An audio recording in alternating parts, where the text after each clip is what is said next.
chegou à Netflix um dos documentários mais assustadores que vocês vão assistir nesse ano, que é o Holocausto Brasileiro. E eu acredito que o fato desse filme se chamar Holocausto Brasileiro vem a calhar nesse momento, porque a gente está no momento de disputa desse termo e também do termo genocídio. Muita gente, quando olha para o que está acontecendo em Gaza, por exemplo, fala que não, que é um absurdo chamar de Holocausto, que é um absurdo falar que Israel está promovendo um genocídio contra o povo da Palestina. Porque não, genocídio, holocausto é só o que aconteceu na Segunda Guerra Mundial contra o povo judeu, que realmente aconteceu, que realmente foi um genocídio, mas não foi o único. A gente sabe, historicamente, por exemplo, que existem holocaustos, que existem genocídios muito maiores. O Império Britânico, por exemplo, promoveu um genocídio de 165 milhões de indianos. Comparando aos 6 milhões de judeus que morreram na Segunda Guerra, não tem nem comparação. Mas o que faz de um ato de violência de um povo contra o outro ser considerado genocídio é o fato de ter intenção, ou seja, é um grupo social intencionalmente exterminando o outro, e também não precisa exterminar tudo, tá, gente? Porque hoje em dia tem muita gente que fala isso também. Ué, não acabaram com os palestinos ainda? Como que é genocídio? Essa pessoa quer... Ela está com bastante tesão para que os palestinos sejam exterminados completamente logo.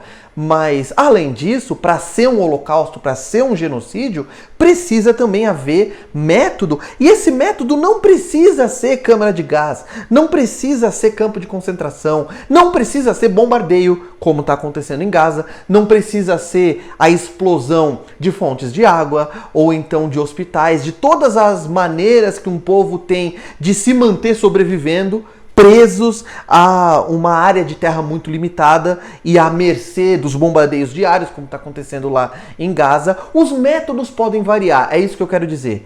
Os métodos podem variar, as razões podem variar. Não precisa ser necessariamente um genocídio étnico, como aconteceu na Segunda Guerra Mundial, como está acontecendo agora em Gaza. No caso desse filme aqui, o Holocausto Brasileiro foi um genocídio cometido por brasileiros contra brasileiros mesmo, mas tá na hora da gente parar com essa frescura, da gente parar com esse malabarismo de justificar o injustificável apenas por questões burocráticas, por questões procedurais de cada genocídio individualmente falando. O Holocausto Brasileiro denuncia o sistema de extermínio executado no Hospital Colônia, em Barbacena, Minas Gerais, onde 60 mil brasileiros foram mortos ao longo de 77 anos ao serem segregados da sociedade e privados de todas as condições mínimas de sobrevivência. Esse é um documentário assustador, não só por ele trazer algumas imagens de arquivo, inclusive de um documentário dirigido pelo Elvésio Raton, lá em 1979, outras imagens são fotográficas, registradas por alguns fotógrafos que trouxeram essa história pavorosa para o Brasil inteiro, já ali entre a década de 70 e a década de 80, mas também por trazer para a tela alguns dos sobreviventes desse holocausto, conversar com eles, entrevistá-los, entrevistar alguns algozes, entrevistar algumas pessoas que estão naquela zona cinza entre algozes e cúmplices. Sabe aquelas pessoas que trabalhavam lá, estavam só cumprindo ordens, e aí uma das atividades que são mais reveladoras do filme é você assistir a essas pessoas enquanto elas falam sobre brutalidades absurdas e você perceber que elas estão falando como a coisa mais natural do mundo, porque era assim que era na época, né? Então o filme mostra, assim como o Zona de Interesse, que é um filme de ficção, sobre o qual eu falei aqui algumas semanas atrás, sobre o Holocausto nazista, ele também fala sobre a banalização e sobre a banalidade do mal, sobre como as pessoas normalizam o que não deve ser normalizado, a barbárie, o completo desprezo, a completa desumanização do outro, porque esse é um ponto aqui. Para você entender o que é um genocídio, o que é um holocausto, é importante assistir esse filme, porque o holocausto ele passa pela desumanização do outro. Toda vez que você está discutindo política com alguém, toda vez que você está considerando o outro, né? Você está discutindo política e você considera o outro como alguém que é doente, alguém que é inferior, alguém que é semelhante a um animal, a uma praga que merece ser executada, no limite, e eu quero que vocês entendam esse termo, no limite, isso é um pensamento fascista que vai levar, ou que poderia levar, a um genocídio, porque o processo pelo qual essas pessoas de Holocausto brasileiro passaram, as pessoas que foram hóspedes, que foram pacientes, tudo isso em muitas aspas lá no Hospital Colônia, o processo que aconteceu com elas foi um processo de desumanização. Elas precisaram primeiro ser consideradas párias para a sociedade, elas precisaram ser consideradas indesejadas, então tem lá mendigos, tem lá pessoas que nem tinham problemas psiquiátricos, eram pessoas que desenvolveram problemas psiquiátricos lá.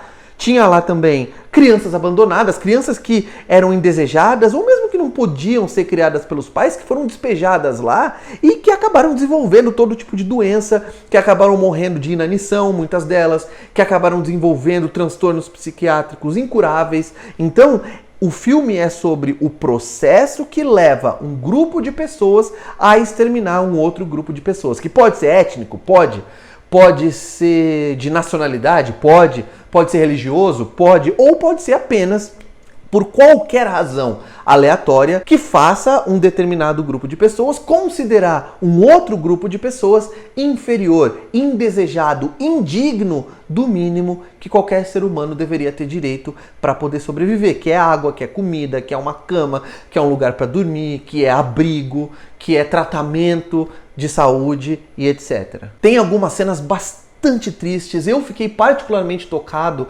com a história de um homem que está conversando com o filho dele, ele está investigando o passado dos pais e ele descobre que ele tinha mãe. Ele passou por um período de condição de morador de rua quando ele era criança e ele teve toda a identidade, toda a história, toda a existência da mãe dele apagada por uma mentira contada pelo pai, que na verdade abandonou a mãe e deixou ela, jogou ela lá naquele hospital psiquiátrico. E esse menino foi obrigado a crescer sem mãe, acreditando que ele não tinha mãe, acreditando que ele era órfão, e a tristeza desse homem, e a indignação e a dor profunda que ele demonstra, repetindo a frase, ele mentiu pra mim, eu tinha mãe, é uma das coisas mais tristes, é uma das cenas mais de cortar o coração mesmo que eu assisti no cinema recentemente, na verdade em casa, na tela da Netflix, mas em qualquer filme de qualquer gênero. Esse é um filme de 2016 que só tá chegando na Netflix agora e que eu acredito que vale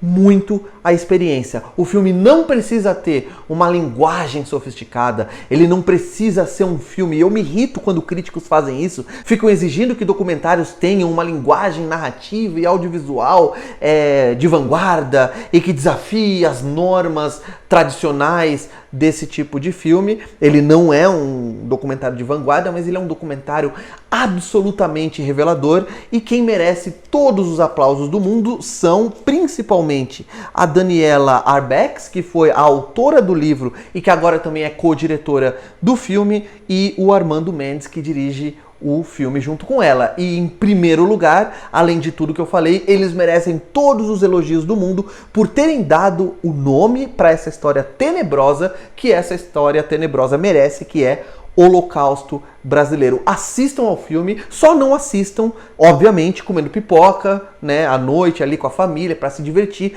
porque esse é um momento, na hora de assistir esse filme, para aprender história, para você desenvolver a sua cidadania, a sua consciência em relação à realidade, e não é um momento de entretenimento, beleza? Se vocês assistirem ao filme, eu quero que vocês me digam aqui o que vocês acharam, se vocês gostaram, não gostaram, claro, dentro dessa proposta de se informar sobre uma realidade absolutamente trágica. Me digam se vocês concordam com o que eu falei nesse vídeo. Não se esqueçam de dar um like no vídeo, de se inscrever no canal, de clicar no sininho e em sempre, para que vocês sempre recebam notificações de vídeos novos quando eu publicá-los por aqui.